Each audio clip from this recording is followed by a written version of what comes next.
नमस्कार दोस्तों, हर्षित द्विवेदी एजुकेशन में आपका स्वागत है। मेरा नाम है विनीत सागर। डेली वन लाइनर्स 21 मई 2022। आज के इंपॉर्टेंट वन लाइनर्स कौन कौन सा है चेक करते हैं। सबसे पहला, नेशनल एंडेंजर्ड स्पीशीज डे 2022 हर साल थर्ड फ्राइडे ऑफ मई को ऑब्जर्व करता है नेशनल एंडेंजर्ड स्पीशीज डे। इस डे को क्रिएट किया था David Robinson and endangered species coalition ने 2006 में। वैसे डेविड रॉबिन्सन एक ऑथर है, तो 2006 से इस डे को ऑब्जर्व किया जा रहा है। ऑब्जेक्टिव क्या है? बेसिकली एंडेंजर्ड स्पीशीज के प्रोटेक्शन के लिए, इनको कंजर्व करना कितनी ज़रूरी है, ये अवेयरनेस फैलाने के लिए इस डे को ऑब्जर्व किया जाता है। सबसे पहली बार एंडेंजर्ड स्पीशीज डे सेलिब्रेट किया था यूनाइटेड स्टेट्स ऑफ अमेरिका में। वैसे यूएसए में एक स्पेसिफिक एक्ट भी पास हुआ था दोस्तों एंडेंजर्ड स्पीशीज के प्रोटेक्शन के लिए, वो है एंडेंजर्ड स्पीशीज एक्ट ऑफ 1973। ध्यान दीजिएगा, ये कोई इंडियन लॉ नहीं है, यूएस का लॉ है। अगर इंडियन कॉन्टेक्स्ट में बात करें, इंडिया में कोई स्पेसिफिक लॉ नहीं है एंडेंजर्ड स्पीशीज को प्रोटेक्ट करने के लिए। वैसे हमारा वाइल्ड लाइफ प्रोटेक्शन एक्ट 1972 के बारे में आपने सुना होगा। इस लॉ के अंदर काफ़ी सारे प्रोविजन है दोस्तों वाइल्ड एनिमल्स को प्रोटेक्ट करने के लिए। वैसे वाइल्ड लाइफ प्रोटेक्शन एक्ट 1972 के अंदर वाइल्ड एनिमल्स को अलग अलग कैटेगरी में डिवाइड किया हुआ है, शेड्यूल 1, शेड्यूल 2, शेड्यूल 3 करके। मतलब किसी वाइल्ड एनिमल के लाइफ के ऊपर ज़्यादा ही थ्रेट है, उनका पॉपुलेशन अगर ज़्यादा ही डिक्लाइन हो रहा है तो उन्हें शेड्यूल 1 में डाला जाता है। तो उसके हिसाब से शेड्यूल 2, शेड्यूल 3 इस तरह है। जिसके ऊपर कोई थ्रेट नहीं है, जिसके पॉपुलेशन सफिशिएंट है, उन सबको शेड्यूल 3 में डालता है। समझ गए ना दोस्तों? नाउ इंडिया में वैसे देखा जाएगा तो varieties of animals, plants, reptiles, mammals वगैरह है। देश में 18 बायो रिजर्व्स है, 89 नेशनल पार्क्स है, 400 वाइल्ड लाइफ सेंचुरीज है। ये डाटा चेंज हो सकते हैं दोस्तों, तो एग्जामिनेशन से पहले एक बार अपडेट करके जाइएगा कितना बायो रिजर्व्स है, कितना नेशनल पार्क्स है, कितने वाइल्ड लाइफ सेंचुरीज है, कितने टाइगर रिजर्व्स है, ये सारी डिटेल्स। ठीक है। वैसे इस साल का थीम क्या है दोस्तों नेशनल एंडेंजर्ड स्पीशीज डे का? रिकवरिंग की स्पीशीज फॉर इकोसिस्टम रिस्टोरेशन।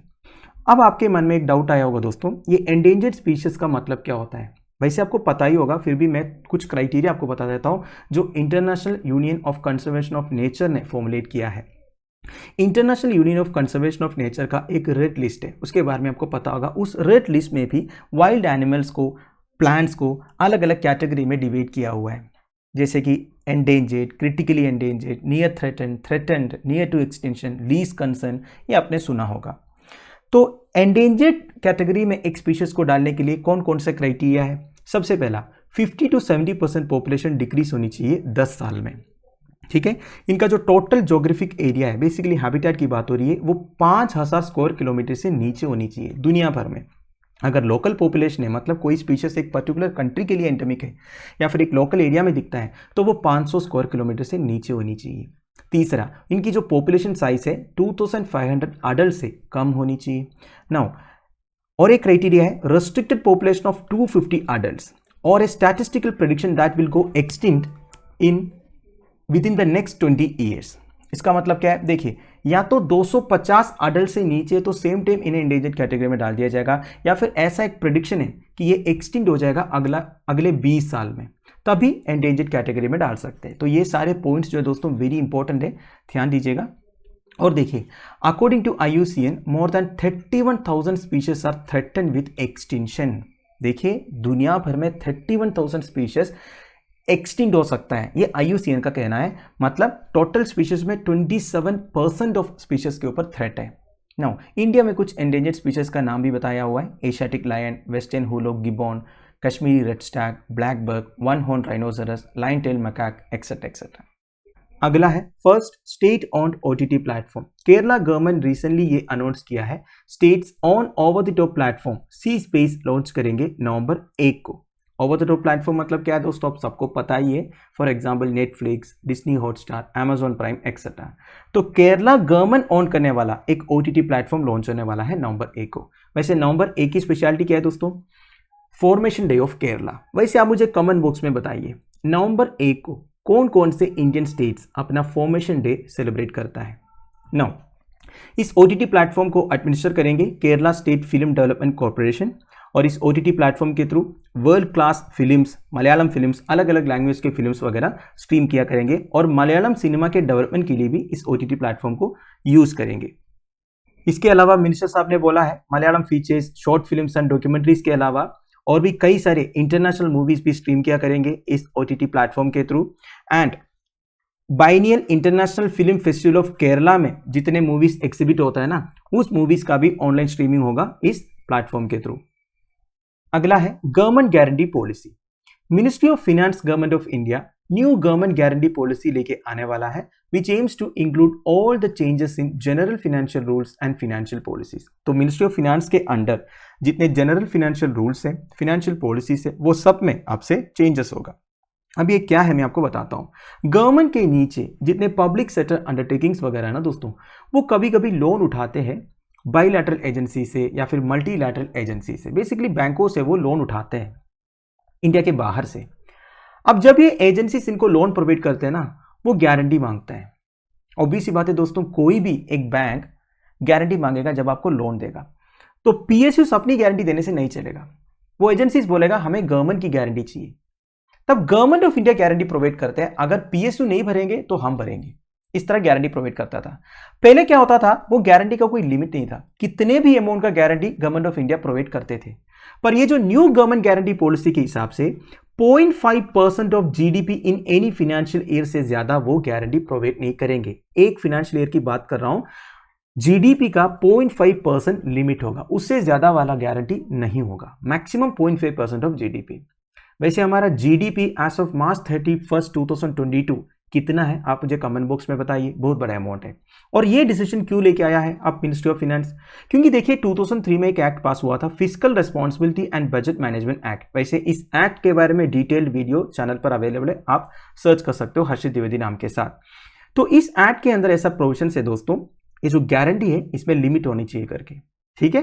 तो समझ लीजिएगा 0.5% ऑफ जीडीपी से ज्यादा गवर्नमेंट गारंटी नहीं होगा अब से मतलब जब ये गवर्नमेंट गारंटी पॉलिसी इंप्लीमेंट होगा। अगला है world's highest weather station. National Geographic Society के team of experts world's highest weather station install किया है माउंट एवरेस्ट में at an altitude of 8,830 metres. वैसे माउंट एवरेस्ट समिट का हाइट क्या है दोस्तों, 8,848.86 मीटर्स। समिट पे तो नहीं इंस्टॉल किया, उसे थोड़ा सा नीचे 8,830 मीटर्स में ये इंस्टॉल किया है, क्योंकि देखिए समिट में जो स्नो है, आइस है, वो इस तरह वेदर स्टेशन इंस्टॉल करने के लिए सुइटेबल नहीं है, इसलिए थोड़ा सा नीचे ये इंस्टॉल किया है। वैसे नेशनल ज्योग्राफिक सोसाइटी की जो टीम है वो कम से कम 1 महीना एवरेस्ट रीजन में स्पेंड किया, दूसरे जो वेदर स्टेशन से उधर। वैसे दोस्तों माउंट एवरेस्ट में काफ़ी सारे वेदर स्टेशन है, क्योंकि उतना हाइट जो है इसीलिए मीटेरोलॉजिकल फिनोमिनास वगैरह रिकॉर्ड कर पाएंगे। तो दूसरे जो स्टेशन है उनका मेंटेनेंस भी किया टीम ने, including A station at South Col. अब साउथ कोल के बारे में आपको पता ही होगा दोस्तों, माउंट एवरेस्ट समिट के रास्ते में आता है, एक मेजर एरिया है। कोल मतलब क्या होता है, देखिए दो माउंटेन पीक के बीच में एक पास टाइप का बोल सकते हो, एक रिज बोल सकते हो आप कोल को। तो साउथ कोल माउंट एवरेस्ट का जो रास्ता है उसी पर आता है, ठीक है। Now the weather monitoring system powered by solar energy is suppose to measure various meteorological phenomena. तो कौन कौन से मीटियोरोलॉजिकल फिनोमेना रिकॉर्ड करेंगे दोस्तों, obviously air temperature, wind speed, direction, air pressure, change in surface rate of snow, incoming and outgoing short and long wave radiation, सब कुछ ये major करेंगे जितने भी मीटियोरोलॉजिकल फिनोमेना है। तो इसके लिए department of hydrology and meteorology of Nepal and National Geographic Society एक मेमोरेंडम ऑफ अंडरस्टैंडिंग भी साइन किया है to operate all 5 automatic weather stations installed by Nat Geo to provide near real time information regarding mountain conditions. तो mountain conditions के बारे में real time information मिल जाएगा इस ऑटोमेटिक वेदर स्टेशन से। इसके लिए DHM and National Geographic Society एक मेमोरेंडम ऑफ अंडरस्टैंडिंग भी साइन किया है। तो ध्यान दीजिएगा, वर्ल्ड्स हाईएस्ट वेदर स्टेशन है अब माउंट एवरेस्ट में। Final news, new species of non venomous snake. Herpetologist in Mizoram ये new species of non venomous snake record किया है और इसका नाम दिया है लेंड्रुल। लेंड्रुल का मतलब होता है दोस्तों high elevation snake in Mizo language, क्योंकि ये मीन सी लेवल से 1700 मीटर्स एलिवेशन पर पाए जाते हैं।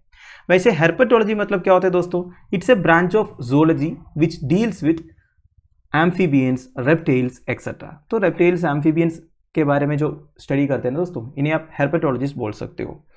अब ये स्नेक का साइंटिफिक नाम भी है हेर्पेटोरियस मुरलन। अब ये मुरलन भी इंपॉर्टेंट है, मुरलन वो प्लेस है जहाँ पे इस स्नेक का डिस्कवरी हुआ है। वैसे मिजोरम में चम्फाई डिस्ट्रिक्ट में मुरलन नेशनल पार्क भी है, ये भी आप ध्यान दीजिएगा, ये क्वेश्चन आपसे पूछ सकता है, न्यूज में है, Murlen national park is in Mizoram. Now snake belong करता है कोलुब्रिडे फैमिली से and it is the 7th nominal species in genus Herpetoreas, अब ये सब इतने इंपॉर्टेंट नहीं है दोस्तों, ये कौन से जनस से बिलोंग करता है, कौन से फैमिली से बिलोंग करता है, फिर भी देखिए एक बार पढ़ लीजिएगा। हेर्पेटोरियस जनस से बिलोंग करता है एंड कोलुब्रिडे फैमिली से बिलोंग करता है। तो दोस्तों दैट्स इट। आई होप आपको वीडियो इन्फॉर्मेटिव लगा होगा। लेक्चर की पीडीएफ एज यूजुअल आपको टेलीग्राम चैनल में मिल जाएगा, जिसका लिंक नीचे प्रोवाइडेड है। Thank you for watching, bye bye, have a nice day.